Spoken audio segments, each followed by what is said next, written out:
पुरुषं देवं विश्वाक्षं विश्वशम्भुवं विश्वं नारायणं देवमक्षरं परमं पदम् विश्वतः परमां नित्यं विश्वं नारायणगुं हरिम् विश्वमेवेदं पुरुषस्तद्विश्वमुपजीवति पतिं विश्वस्यात्मेश्वरगुं शाश्वतगुं शिवमच्युतं नारायणं महाज्ञेयं विश्वात्मानं परायणम्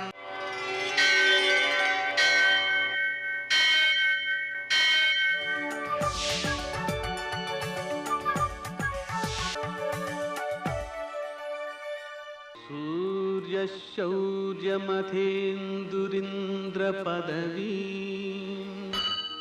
सन्मङ्गलं मङ्गलम् श्रीरामचन्द्रश्रितवारिजातः समस्तकल्याणगुणाभिरामः सीतामुखाम्भोरुह चञ्चरीको निरन्तरं मङ्गलमातनोतु आपदामपहर्तारं दातारं सर्वसम्पदां लोकाभिरामं श्रीरामं मोक्षदन्तं नमाम्यहम्। నేటి కాలమాన విశేషాలను గమనిద్దాం. స్వస్తి శ్రీ చాంద్రమాన నందననామ సంవత్సరం ఉత్తరాయణం శిశిర ఋతువు ఫాల్గుణ మాసం కృష్ణపక్షం బుధవారం.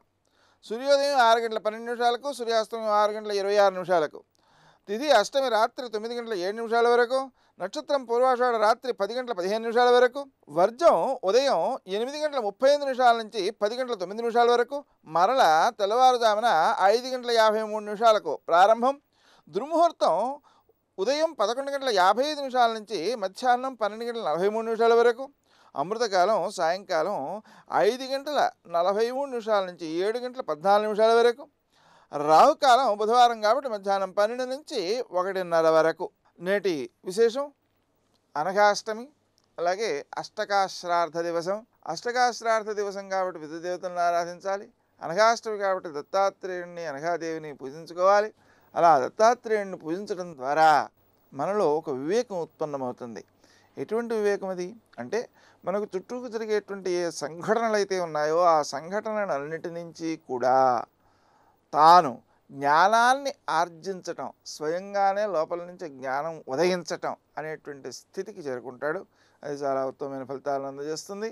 మనం భగవంతునికి మన మనస్సుని పూర్తిగా సమగ్రంగా అర్పించుకోవడానికి సంకేతమే దత్తాత్రేయ ఆరాధన. నేటి ఆణిముత్యాలు.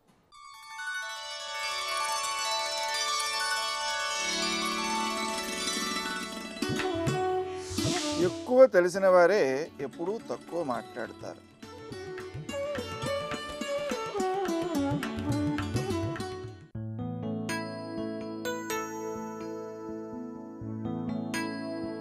జీవితం అంటే ఆనందం కాదు, విషాదము కాదు. ఎలా ఉండాలో నిర్ణయించుకోవాల్సింది నీవే.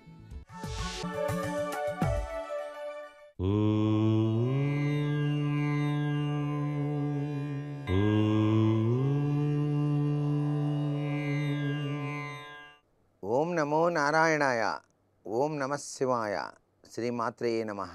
సుబ్రహ్మణ్యేశ్వర స్వామి వారి యొక్క ఆరాధన నిష్ఠగా ఎవరైతే చేస్తారో వారికి గ్రహ నక్షత్రాల యొక్క ప్రభావాన్ని అంచనా వేసి జీవితంలో సంభవింపబోయేటువంటి అనేక రకాలైనటువంటి విశేషాంశాలని చెప్పగల సమర్థతా లక్షణాలు పార్వతీదేవి నుంచి సుబ్రహ్మణ్యేశ్వర స్వామి వారి యొక్క అనుగ్రహంతో వ్యక్తికి సంక్రమిస్తాయి అని చెప్పేసి కూడా మనకు శాస్త్రంలో చెప్పారు.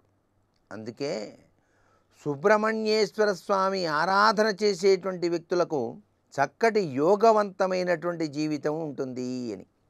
అంతేకాకుండా సుబ్రహ్మణ్యేశ్వర స్వామి వారి యొక్క ఆరాధన వలన సంతానం కలగనటువంటి వారికి సంతానేచ్ఛ సిద్ధింపజేయటానికి, వివాహం కానటువంటి వారికి వివాహం త్వరగా అవటానికి కూడా సుబ్రహ్మణ్యేశ్వరుడు అనుగ్రహాన్ని ఇస్తాడు.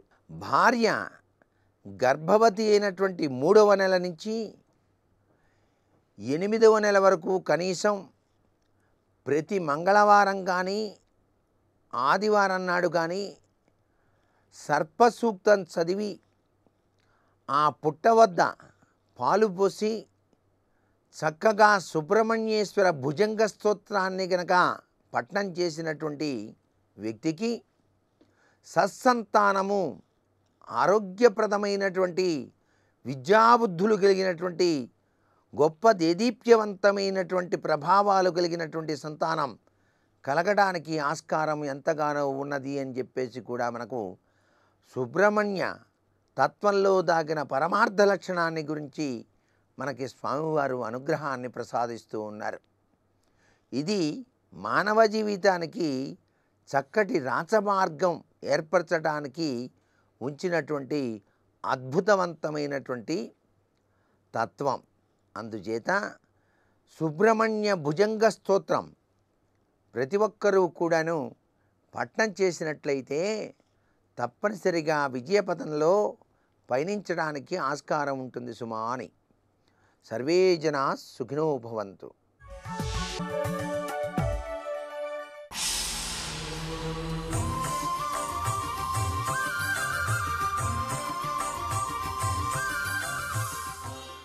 శతక సాహితీ సరస్వతికి నమస్కారం. నదులకున్న అన్ని సలక్షణాలు కలిగి ముంచదెవరిని బ్రతుకు పండించుగాని కోరి భాషించినంతనే కోటి కోటి తీర్థయాత్రల ఫలమిచ్చు తెలుగు భాష.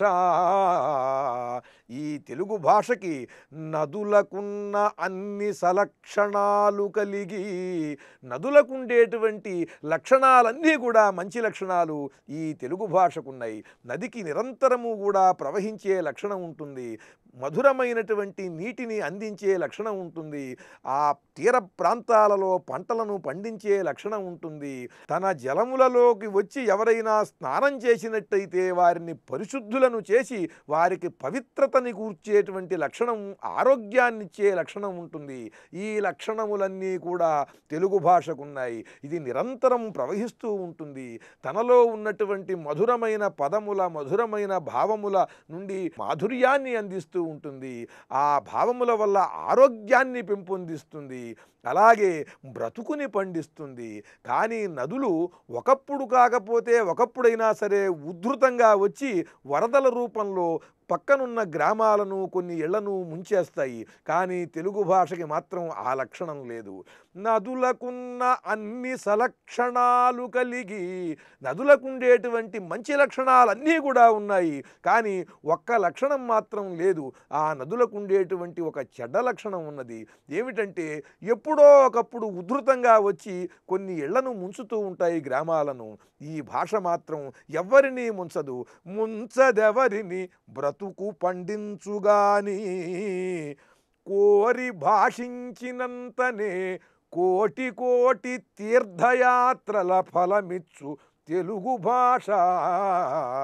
ఈ భాషను కోరి మాట్లాడినంతనే ఆ మాట్లాడినటువంటి వారికి కోటి కోటి తీర్థయాత్రల ఫలమిచ్చు తెలుగు భాష. గంగా నదిలో స్నానం చేసిన ఫలం, నర్మదా నదిలో స్నానం చేసిన ఫలం, ప్రయాగలో ఒకటేమిటి తుంగభద్ర, గోదావరి, కృష్ణ, ఏ నదికైనా మీరు వెళ్ళి స్నానం చేయాలి అక్కడ పవిత్ర నదిలో అనుకుంటే ఆ పవిత్ర నదిలో స్నానం చేసిన ఫలం ఈ తెలుగు భాషే మీకు కలిగిస్తుంది.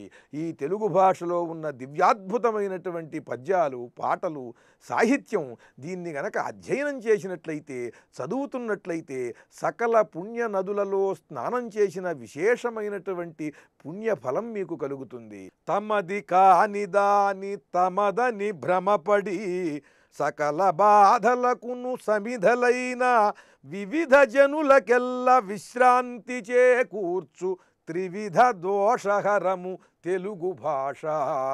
తమది కానిది తమదిగా చేసుకుందామని భ్రమపడి పరుగులు పెట్టి ఆరాటపడి బాధపడుతున్నటువంటి వారందరికీ కూడా విశ్రాంతి చేకూర్చు త్రివిధ దోషహరము తెలుగు భాష. త్రివిధ దోషములు ఉన్నాయి మానవుడికి. ఏమిటంటే వాత, పిత్త, శ్లేష్మాలు, అలాగే రాగద్వేష మోహములు. రాగానికి, ద్వేషానికి, మోహానికి లోనవటం త్రివిధ దోషములు. ఈ మూడు దోషములను హరింపజేస్తుంది ఈ తెలుగు సాహిత్యం. అలాగే వాత, పిత్త, శ్లేష్మములు సమస్థితిలో ఉన్నట్టయితే దృఢమైనటువంటి ఆరోగ్యం ఉంటుంది. వాటిల్లో హెచ్చుతగ్గులు వచ్చినప్పుడు అనారోగ్యం కలుగుతుంది. వాత, పిత్త, శ్లేష్మాలని సమస్థితిలో ఉంచి రాగ రాగద్వేష మోహాలను దూరం చేసి మిమ్మల్ని సంపూర్ణముగా ఆయురారోగ్యములతో జ్ఞానముతో ప్రశాంతితో ఆనందముతో జీవించేలా చేసేది ఈ తెలుగు భాష. అటువంటి తెలుగు భాషని నిరంతరం మనం మాట్లాడదాం, తెలుగులోనే వ్రాద్దాం. జై తెలుగు సరస్వతి. ఉన్నది నీ ఒక్కడవే ఉమానాథ, నాకున్నది నీ ఒక్కడవే ఉమానాథ, ఉన్నది నీ ఒక్కడవే ఉమానాథ. ఆద్యంతమంగళమజాత సమానభావం ఆర్యం తమీశమజరామరమాత్మదేవం పంచాననం ప్రబల పంచ వినోదశీలం సంభావయే మనసి శంకరమంబికేశం. శివాయ గురవే నమః. శ్రీమాత్రే నమః. శ్రీ విష్ణురూపాయ నమః శివాయ. పరమేశ్వరుడు తపోనిష్టలు ఉన్నాడు. అమ్మ పార్వతీదేవి సేవ చేస్తున్నది. ఈ సేవ సాగుతూనే ఉన్నది. పరమేశ్వరుడు నిశ్చల స్థితిలోనే ఉన్నాడు. ఈ సమయంలో దేవతలందరూ కలిసి బ్రహ్మదేవుని వద్దకు వెళ్ళారట. తారకాసుని బాధలు మిక్కుటముగా ఉన్నాయి.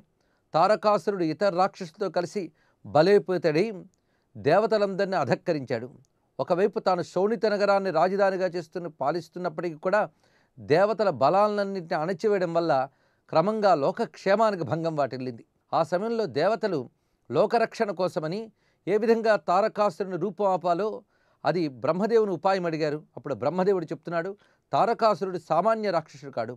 3 వేల్పులు కానీ ఇప్పటి వరకు ఉన్నటువంటి దేవతలు కానీ ఏ ఒక్కరు అతన్ని సంహరించలేరు. నా సృష్టికి సంబంధించినటువంటిది ఏది కూడా ఆ తారకాసుని సంహరించలేదు. ఇప్పుడు శివుని యొక్క తేజస్సుతో కలిగిన వాడు మాత్రమే తారకాసుర సంహారం చేయగలడు. అందుకు మీరు తగిన ప్రయత్నములు చేయండి. ఆ శివుడు ఇప్పుడు తపోనిష్టలు ఉన్నాడు, ఊర్ధ్వరేతస్కుడై ఉన్నాడు. అటువంటి శివుని యొక్క తేజస్సు పార్వతి ద్వారా పుత్రుడిగా వచ్చినప్పుడు ఆ వచ్చిన కుమారుడు తారకాసుని సంహరించగలడు అని ఎప్పుడైతే బ్రహ్మదేవుడు ఉపాయాన్ని చెప్పాడో దేవతలు ఇంకా తపోనిష్టలో ఉన్నటువంటి శివుని ప్రపంచాభిముఖుణ్ణి చేసి పార్వతీదేవి వైపు మనస్సు మళ్ళేటట్టు చేయాలని, అందుకు ఏం ప్రయత్నం చేయాలని ఆలోచన చేస్తున్నారు. ఆ సమయంలో ఇంద్రుడు మన్మథుని పిలిపించాడు. మన్మథుడు మోహాన్ని సృష్టించి బహిర్ముఖం చేసేటువంటి దేవత, కామదేవత. ఆ మన్మథుని పిలిపించినప్పుడు ఆ నిండు దేవసభలో మన్మథుడు ప్రవేశించాడు. ఆ వచ్చిన మన్మథుడు ఎలా ఉన్నాడో ఇక్కడ చక్కని మాటలతో చెప్తున్నారు వ్యాసదేవుడు. ఆగతస్థ క్షణాత్ కామః సవసంతో రతిప్రియ సావలేపో యుతో రత్యా త్రైలోక్య విజయీ ప్రభు. వసంతుడు సహితంగా వచ్చేట మన్మథుడు. రతీదేవికి ప్రియుడైనటువంటి మన్మథుడు గర్విష్ఠి అని ఒక మాట చెప్పారు. ఇక్కడ గర్వం ఉన్నది. ఎందువల్ల అంటే ఇంతవరకు మన్మథుడికి ఎప్పుడు కూడా పరాజయం అనేది లేదుట. ఎందుకంటే ఎవరైనా ప్రతాపవంతులు ప్రతాపహీనులు ఉండవచ్చు, కానీ మన్మథుడి దగ్గర అందరూ ఓడిపోయినటువంటి వారే. అందుకు అతడు గర్వం ఉన్నది. అలాంటి గర్విష్ఠి అయినటువంటి మన్మథుడు సభలో ప్రవేశిస్తూ మర్యాదకి ఇంద్రుడికి నమస్కారం చేశాడు. ఎందుకంటే దేవతలందరికీ ప్రభువు కనుక దేవేంద్రుడికి నమస్కారం చేసేట. ప్రణామంచ తతకృత్వా స్థిత్వా తత్పురత స్మరః మహోన్నత మనాస్తాత సాంజలి శక్రమ బ్రవీత్.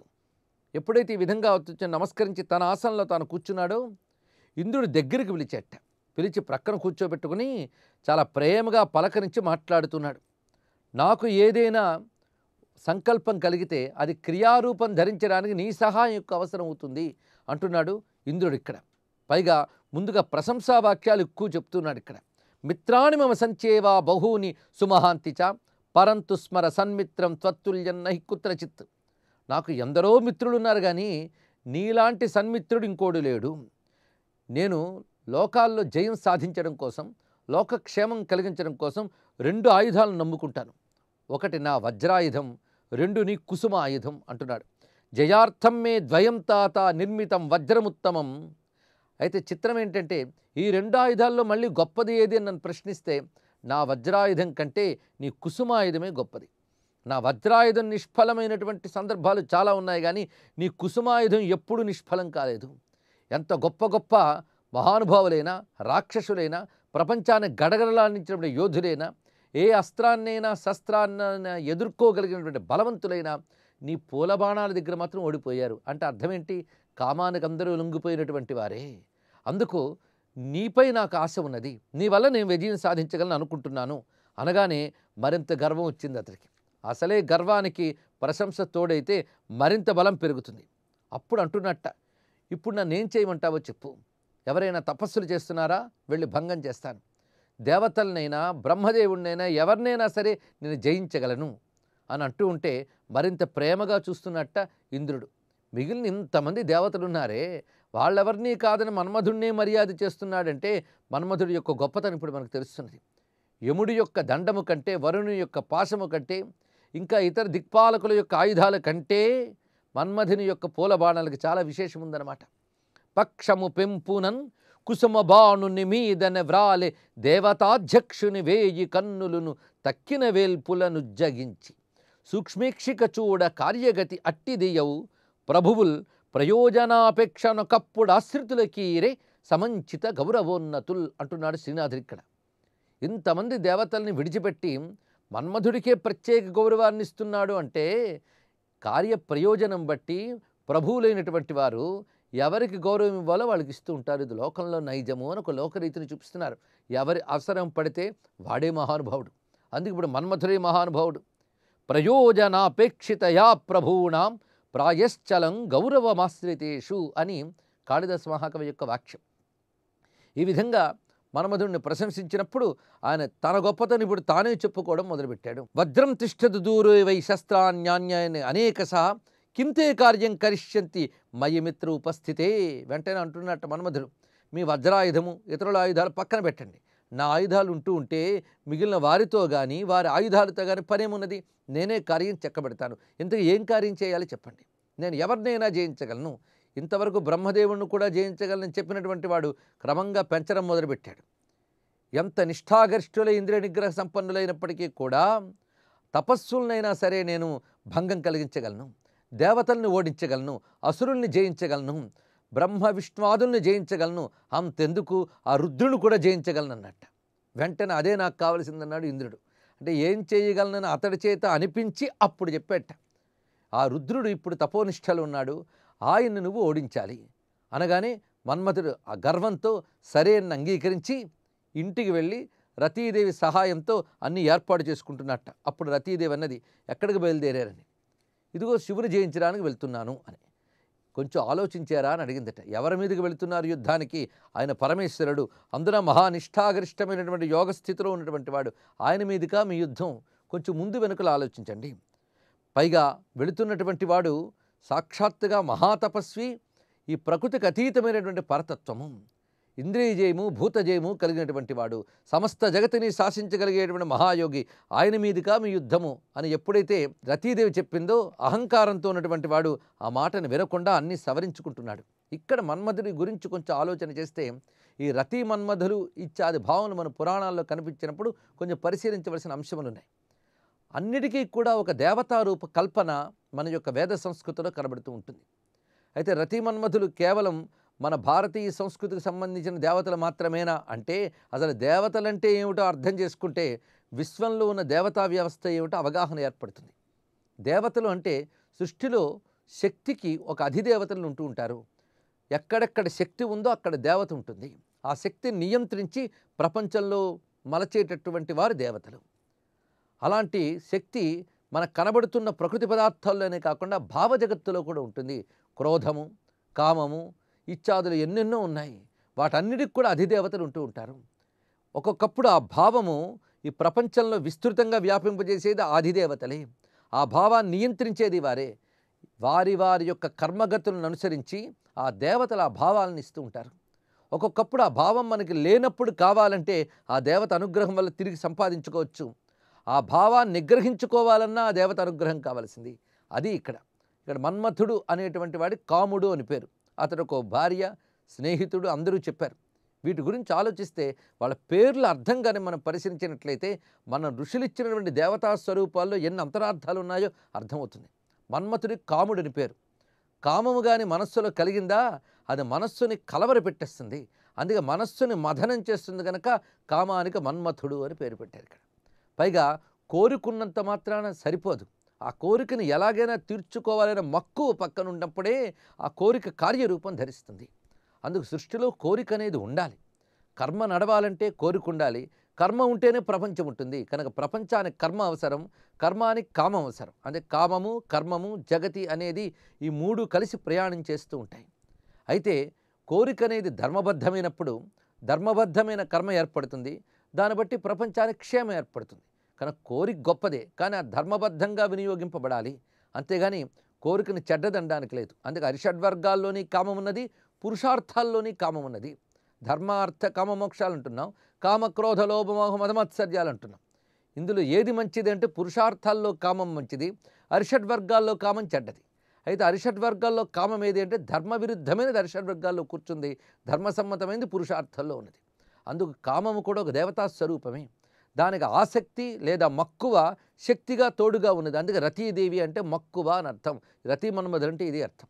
అయితే కోరిక తీరడానికి అనువైన వాతావరణం ఉండాలి. అలాంటి ఒక వాతావరణాన్ని ఏర్పాటు చేసేది కాల విశేషం. ఆ కాల విశేషం వసంతుడు. వసంత ఋతువుల్లో ఉండేటువంటి ప్రకృతిగతమైనటువంటి పరిణామం సృష్టిలో అందరిలో కూడా కోరికను రగల్చగలిగేటువంటి ఒక అనుకూల స్థితి. ఆ అనుకూల స్థితి వసంతుడు అని చూపిస్తున్నారు.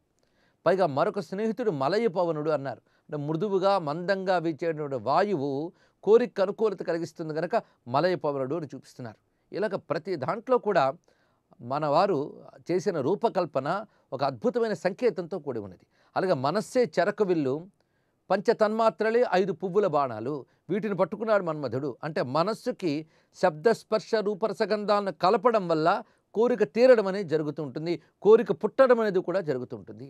ఒక మంచి శబ్దం వినాలి అని మనస్సు కనిపించినప్పుడు ఈ రెండిటి యోజన కోరికగాను కోరిక తీరడంగాను జరుగుతున్నది. అందుకే శబ్దస్పర్శ రూపరసగంధములు పువ్వుల బాణంగాను, మనస్సు చెరకు విల్లుగాను, కోరిక వీటిని నియంత్రిస్తూ పట్టుకున్నటువంటి దేవతగాను, దానికి సహకరించే దేవత రతీదేవిగాను, అనుకూలమైన వాతావరణం వసంతంగాను ఇన్ని చూపిస్తున్నారు.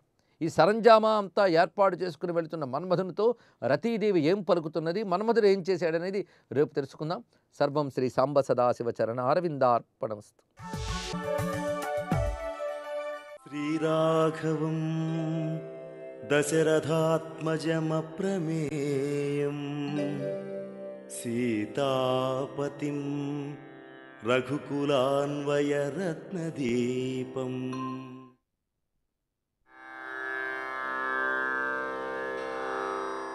తేన తత్రైవ వసతా జనస్థాన నివాసిని విరూపితా శూర్పణఖ రాక్షసీ కామరూపిణి. శ్రీరాముడు దండకారణ్యంలోనే కాలం గడుపుతూ రావణాసురుడు యొక్క సేనలంతా నివసించేటువంటి ప్రదేశమైన జనస్థానం అనేటువంటి చోట నివసించసాగాడు. అక్కడ కామరూపిణి అయినటువంటి శూర్పణఖ అనేటువంటి రాక్షసి ముక్కు చెవులు కోయించి వికృత రూపిణిగా చేశాడని తాత్పర్యం. శ్రీరాముడు మునులకు మాట ఇచ్చాడని అగస్త్యుడు ఇచ్చినటువంటి ఆయుధాలు పుచ్చుకొని పంచవటికి బయలుదేరాడని తెలుసుకున్నాం మనం. సీతారామ లక్ష్మణులు ప్రయాణం సాగించారు.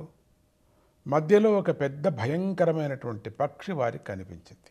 నేను మీ తండ్రి దశరథ మహారాజు స్నేహితుణ్ణి, నా పేరు జటాయువు అని తన చరిత్రను చెప్పింది. రాముడితో, రామా, నీకు ఇష్టమైతే నీకు సహాయం చేస్తాను. ఇది చాలా భయంకరమైన అడవి. మీరిద్దరూ ఏ పని మీద అయినా అడవిలోకి వెళితే సీతకు నేను సహాయంగా ఉంటాను. రాముడు జటాయువును కౌగలించుకొని గౌరవించాడు. తండ్రి గురించి చెప్పే మాటలు విని సంతోషిస్తూ పంచవటి ఉన్న మార్గం వైపు నడిచాడు. వారికి ఒక చోట పెద్ద పూలవనం కనిపించింది. చెట్లన్నీ పుష్పించి ఉన్నాయి. మంచి సువాసనలు వెదజల్లుతూ ఉన్నాయి. ఆ వనంలో జింకలన్నీ ఎగురుతున్నాయి, నెమళ్ళు అరుస్తున్నాయి. అదే పంచవటి అని రాముడు గుర్తించి అనువైన ప్రదేశంలో కుటీరం కట్టమని లక్ష్మణుని ఆజ్ఞాపించాడు. ఇక్కడ ఎన్నో మృగాలు, ఎన్నో పక్షులు ఉన్నాయి. ఇక్కడి పువ్వుల వనం బాగుంది. ఇక్కడే గోదావరి నది ఉంది. మనం కూడా జటాయువుతో కలిసి ఇక్కడే నివసిద్దాం అన్నాడు. లక్ష్మణుడు వాస్తుశాస్త్రం చూసి చక్కని పర్ణశాల కట్టాడు. రాముడు లక్ష్మణుడిని అభినందిస్తూ, నిన్ను చూస్తుంటే మన తండ్రి మరణించలేదని అనిపిస్తుంది అని సంతోషిస్తూ సీతతో కలిసి పర్ణశాలలోకి వెళ్ళాడు. ఇక శరదృతువు వెళ్ళిపోయి హేమంత ఋతువు వచ్చింది. రాముడు సీతాలక్ష్మణులతో కలిసి గోదావరి నదిలో స్నానం చేసి దేవతలకు పితృదేవతలకు తర్పణాలు వదిలి సంధ్యావందనం చేశాడు. అనుష్ఠానం పూర్తి అయ్యాక ఆశ్రమానికి వచ్చి లక్ష్మణుడితోనూ సీతతోనూ కలిసి ఆడుతూ కూర్చున్నాడు. అప్పుడు రావణాసుడి చెల్లెలు శూర్పణఖ అనుకోకుండా అక్కడికి వచ్చేసింది. రాముణ్ణి చూసింది.